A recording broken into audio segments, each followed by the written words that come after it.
Maria Rodriguez clutched the steering wheel tighter as her old Honda Civic sputtered along the empty highway. The engine had been making strange noises for the past 50 miles, but she couldn't afford to stop. In the back seat, her 2 children slept peacefully. Unaware of their mother's growing panic, 8-year-old Sofia was curled up with her favorite stuffed rabbit, while 4-year-old Diego had his thumb in his mouth, something he only did when he was very tired. They'd been driving for 6 hours straight, fleeing from an impossible situation that had torn their lives apart. 3 days ago, Maria's landlord had evicted them from their small apartment in Phoenix. She had fallen behind on rent after losing her job at the diner when it closed down unexpectedly. With no family nearby and nowhere else to turn, Maria packed everything they owned into her car and headed north, hoping to find work in smaller towns where the cost of living might be lower. The fuel gauge showed nearly empty, and Maria's heart sank.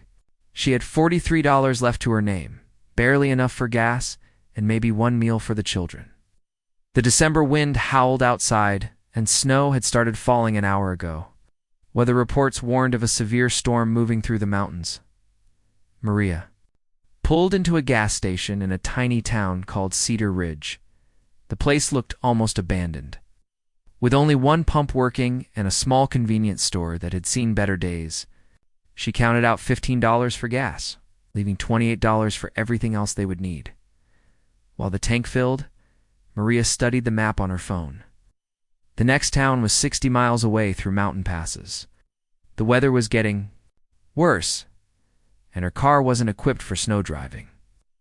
She had no winter clothes for the children, just light jackets from their life in the desert. "Mama, I'm hungry," Sofia said, waking up and rubbing her eyes. "I know, sweetheart. We'll get something to eat soon," Maria promised. Though she wasn't sure how she would keep that promise, she bought a bag of chips and 2 small cartons of chocolate milk with her remaining money. The store clerk, an elderly man with kind eyes, noticed how she counted every penny. "Storm's getting bad out there," he said gently. "You folks traveling far?" "Just to the next town," Maria replied, not wanting to admit they had nowhere to go. The clerk frowned. "Highway patrol's been warning people not to drive through the pass tonight. Whiteout conditions expected." Maria felt tears threatening but fought them back. She couldn't cry in front of the children. They were depending on her to be strong, to somehow fix their broken world. Back in the car, Sofia and Diego shared the snacks, while Maria tried to decide what to do. The gas station had no motel attached, and the clerk mentioned the nearest hotel. It was 40 miles away. Even if she could afford a room, they might not make it there safely, as if sensing her thoughts. The car engine made a loud grinding noise when she started it. Steam began rising from under the hood. Maria's worst fears were coming true. She pulled over to the side of the road just as the engine died completely. The snow was falling harder now, covering the windshield within minutes. The temperature inside the car dropped quickly without the heater running. Sofia and Diego huddled together, frightened by the sudden silence and the strange sounds of wind and snow battering their small shelter. "What's wrong with the car, Mama?" Sofia asked in a small voice. "It just needs to rest," Maria said, trying to sound calm while her mind raced with desperation. She tried starting the engine several times, but nothing happened. They were stranded on a lonely highway in a snowstorm, with no money, no help, and no way to keep warm. Maria looked at her sleeping children and made a silent promise that she would protect them no matter what it took. The wind grew stronger, wrecking the small car. Snow piled up around the windows, making it feel like they were trapped in a white cave. Maria held her children close, sharing her body heat and praying that somehow someone would find them before it was too late. Hours passed in frightening silence, broken only by the storm's fury. Maria's phone had no signal, and the battery was dying. She knew that staying in the car was dangerous, but going outside in the blizzard with 2 small children would be even worse. All she could do was wait and hope for a miracle. Jake Morrison finished checking on his cattle and headed back toward his ranch house through the blinding snow. He had been ranching in these mountains for 15 years and knew how dangerous winter storms could be. His grandfather had built this ranch in the 1940s, and Jake had inherited both the land and the responsibility of caring for it. At 52 years old, Jake lived alone on the 1,000-acre spread. His wife Sarah had died from cancer 3 years ago, and their only daughter lived in California with her own family. The loneliness sometimes felt overwhelming, especially during long winter nights. But the ranch kept him busy and gave his life purpose. As Jake drove his truck along the highway that bordered his property, his headlights caught something unusual. A small car sat buried in snow on the shoulder. It's nearly invisible except for its red taillights glowing weakly through the storm. Jake slowed down, his instincts telling him something was wrong. He pulled over and grabbed his flashlight from the glove compartment. Fighting against the wind, Jake approached the stranded vehicle. When he shined his light through the rear window, his heart nearly stopped. 3 people were huddled together inside, including what looked like 2 small children. Jake tapped gently on the window, not wanting to frighten them. A young woman looked up with terrified eyes, holding her children protectively. She cracked the window just enough to hear him speak. "Ma'am, are you okay? Do you need help?" Jake shouted over the wind. Maria studied the man's face in the flashlight beam. He was tall and weathered, with silver hair and concerned blue eyes. Something about his expression made her trust him instinctively. "Our car broke down," she called back. "We can't get it started." "How long have you been out here?" "About 4 hours?" Jake's expression grew serious. These people were in real danger. The temperature was dropping fast, and carbon monoxide could build up in the car if snow blocked the exhaust pipe. He had to get them somewhere warm immediately. "I'm Jake Morrison, on a ranch just down the road." "You need to come with me right now." Maria hesitated. She had always taught Sophia to be careful of strangers, but they were running out of options. The children were shivering despite being wrapped in every piece of clothing they owned. "I understand. You're scared," Jake said gently. "But staying here could be deadly. I promise I just want to help." Something in his voice convinced Maria. She woke the children and explained they were going with the nice man to get warm. Sophia looked uncertain, but Diego was too cold and tired to protest. Jake helped them gather their few belongings and led them. The children could barely walk through the drifts. So Jake carried Diego while Maria struggled with Sophia and their bags. Inside his warm truck, the family began to thaw out. Jake turned up the heat and gave them a thermos of coffee from behind. His seat, Maria gratefully accepted the hot drink while the children pressed their faces against the heating vents. "Thank you," Maria whispered, tears finally coming now that they were safe. "No need to thank me," Jake replied. Anyone would do the same. But Maria knew that wasn't true. Many people would have driven right past their buried car without stopping. The ranch house appeared through the snow like a beacon of hope. It was a large, comfortable-looking building with warm lights glowing in every window. Smoke rose from the chimney, promising heat and safety. Jake parked as close to the front door as possible and helped them inside. The house was beautifully furnished, but clearly lived in by someone who took care of his belongings. Family photos sat on the mantelpiece, and the smell of coffee and wood smoke filled the air. "Let's get you folks warmed up," Jake said. Leading them to the living room where a fire crackled in the stone fireplace, Sophia and Diego sat close to the flames, holding their hands out to feel the heat. Maria watched Jake move around his home with quiet efficiency, gathering blankets and starting a pot of soup in the kitchen. "I should call someone about our car," Maria said, though she had no idea who to call or how to pay for repairs. "Highway's closed anyway," Jake replied. "Nobody's going anywhere until this storm passes. Could be a couple of days." Maria felt panic rising again. They couldn't impose on this stranger for days, but they also had nowhere else to go. Jake seemed to sense her distress. "You're welcome to stay as long as you need," he said simply. "House is plenty big and I don't get much company these days." As the children finally began to warm up and relax, Maria realized their guardian angel had appeared just when they needed him most. The next morning brought brilliant sunshine and snowdrifts that reached the windows. Maria woke up in a comfortable guest bedroom, momentarily confused about where she was. Then she remembered the previous night and felt a wave of gratitude. For the kind rancher who had saved their lives, Jake had given them clean clothes from his late wife's closet and his daughter's old room. The children had slept better than they had in weeks, finally feeling safe and warm. Maria found them in the kitchen with Jake eating pancakes and chattering excitedly. "Mama, Mr. Jake has horses," Diego announced with syrup on his chin. "And chickens," Sophia added. "He said we can collect eggs if you say it's okay." Maria looked at Jake apologetically. "I hope they're not bothering you." "Not at all," Jake smiled. "Been a long time since this house had children's laughter in it." Over breakfast, Maria slowly shared their story.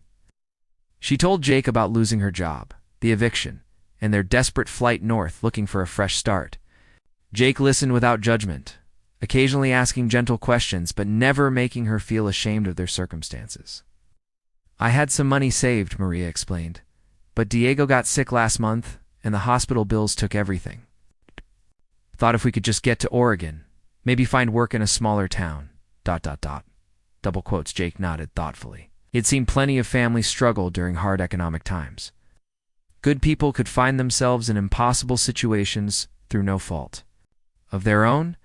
After breakfast, Jake showed them around the ranch. The children were amazed by everything they saw. They had never been around farm animals before, and Jake patiently explained about caring for cattle, horses, and chickens. Sophia was particularly drawn to a gentle mare named Belle, while Diego was fascinated by the baby calves. "Can we really help with the eggs?" Sophia asked shyly. "Absolutely," Jake replied. "But first, let's find you some proper boots." He dug through storage boxes until he found his daughter's old winter clothes. Everything was still in good condition, and they fit the children perfectly. Soon Sophia and Diego were bundled up, and, following Jake to the chicken coop, Maria watched from the kitchen window as Jake taught her children how to collect eggs without frightening the hens. His patience and gentleness reminded her of her own father, who had died when she was young. She felt tears in her eyes, overwhelmed by this stranger's kindness. That afternoon, Jake called his mechanic friend to check on Maria's car. The news wasn't good. The engine had several serious problems that would cost more than the car was worth to fix. Maria felt her heart sink when Jake delivered the news gently. "What am I going to do?" she whispered, more to herself than to Jake. "We'll figure something out," he said firmly. "One step at a time." That evening, after the children were asleep, Maria and Jake sat by the fire, talking. She learned that Jake had been a teacher before inheriting the ranch, and he had always loved working with young people. His own daughter rarely visited, and he missed having family around. "Sarah and I always wanted more children," Jake said quietly, looking at a photo of his late wife. "Never happened for us, but she would have loved meeting Sophia and Diego." Maria felt the loneliness in his voice and realized that helping them might be giving Jake something he needed to. Still, she couldn't shake the feeling that they were imposing on his generosity. "I need to find work," Maria said. "I can't just accept charity forever." "Who said anything about charity?" Jake replied.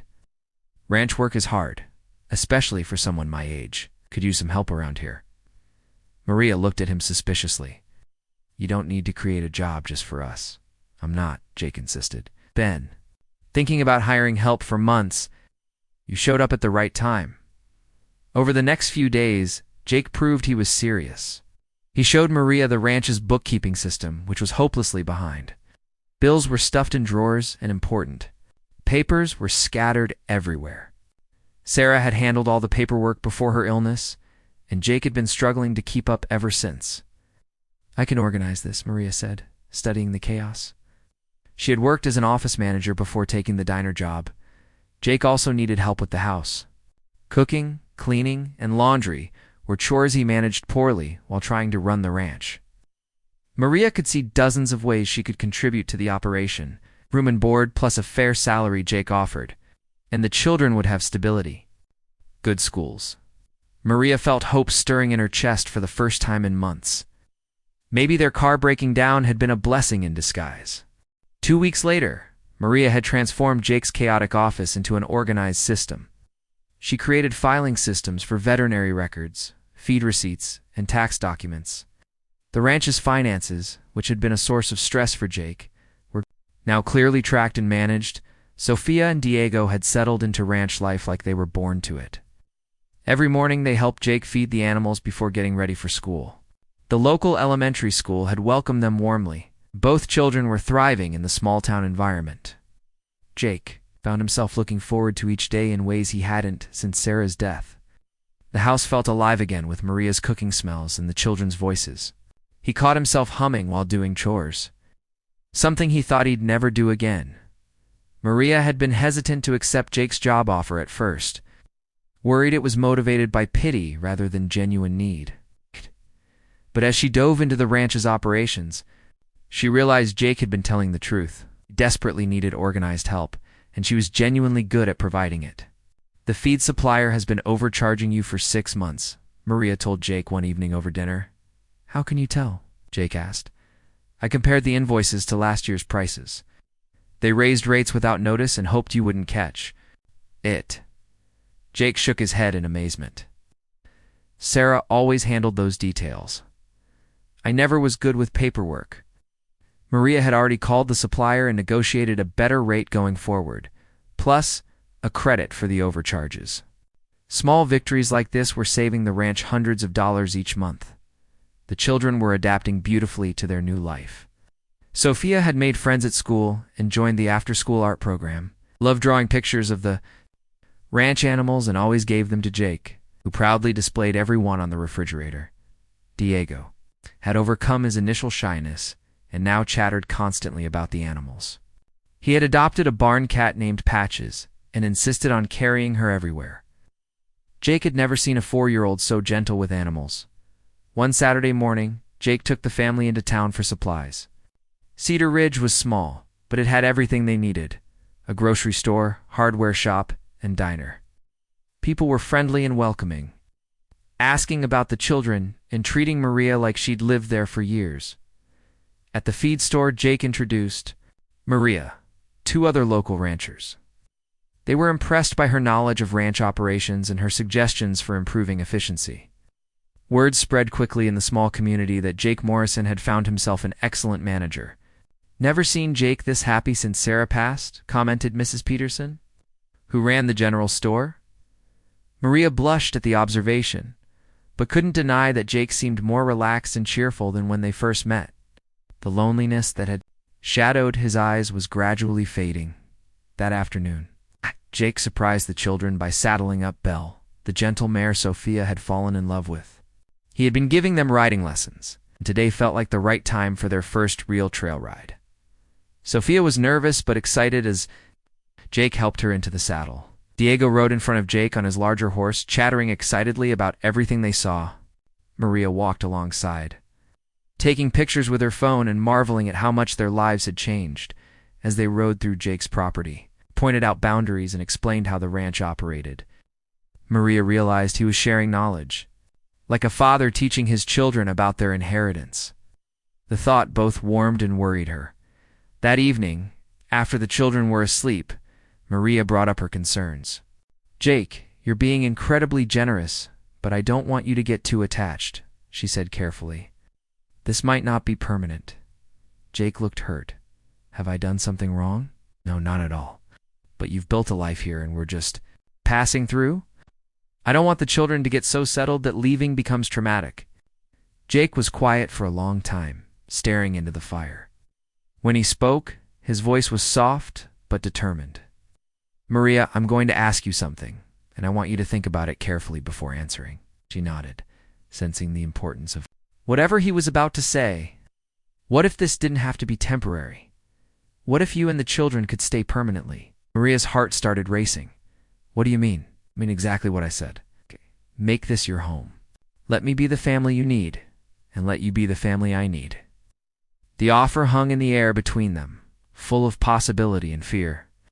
Maria felt tears starting, overwhelmed by the kindness of this man who had already given them so much. Maria spent the next few days thinking about Jake's offer. The children had never been happier or more secure. Sophia was excelling in school and had made several close friends. Diego had lost his nervous thumb-sucking habit and was growing more confident every day, but Maria worried about the implications of staying permanently. She cared deeply for Jake, but their relationship had grown from gratitude and necessity. Was that enough to build a future on? And what would happen if Jake changed his mind or met someone else? Jake seemed to sense her internal struggle and gave her space to think. He continued treating them with the same warmth and kindness, but he didn't pressure her for an answer. Instead, he showed his intentions through actions. One morning, Maria found him building a playground behind the house. He had ordered swings, a slide, and monkey bars, creating a perfect play area for the children. When she asked about it, he simply said, every home with kids needed a proper playground. That same week, Jake enrolled Sophia in riding lessons with a local instructor and bought Diego his own small saddle. He was investing in their future, showing faith that they would be staying long enough for these things to matter. The breaking point came during Sophia's school Christmas concert. Maria watched from the audience as her daughter sang with her classmates, looking confident and happy. Beside her, Jake beamed with pride like any father watching his child perform. After the concert, Sophia ran to them both, throwing her arms around Jake's waist. "Did you see me singing, Mr. Jake? Did you like it?" "You were perfect, sweetheart," Jake replied, and lifting her up for a hug. In that moment, Maria realized that Jake wasn't just offering them a place to stay. He was offering to be the father her children had never had, and they were already accepting him in that role. That evening, after tucking the children into bed, Maria found Jake on the front porch, despite the cold December air. He was looking out over his ranch, lost in thought. "Can I ask you something?" Maria said, joining him on the porch swing. "Of course, why us?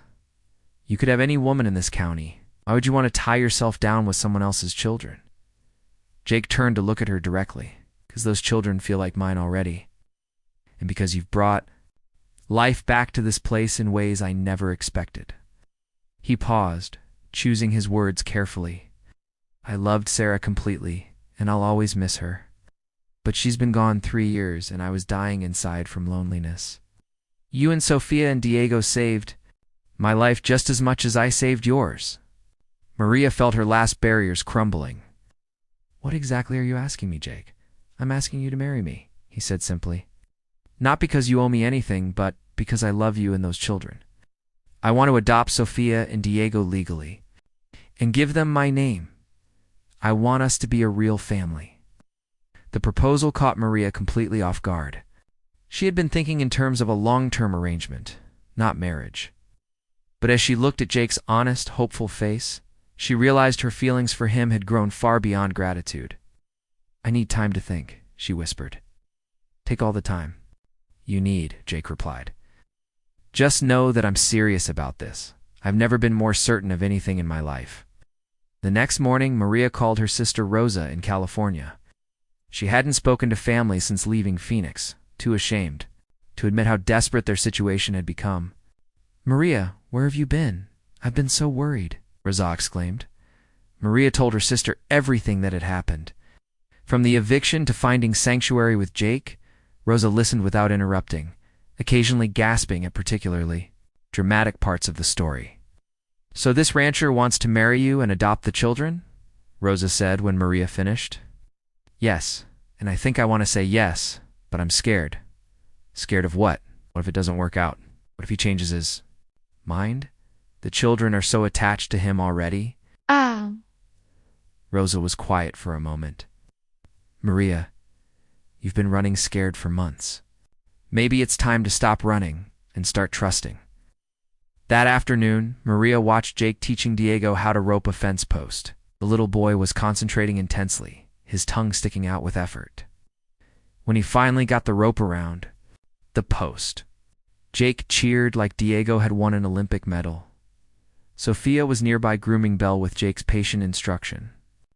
She was telling the horse about her day at school, and Jake listened to every word like it was the most important conversation in the world. These weren't the interactions of a man doing charity work. These were the actions of someone who genuinely loved her children and wanted to be their father.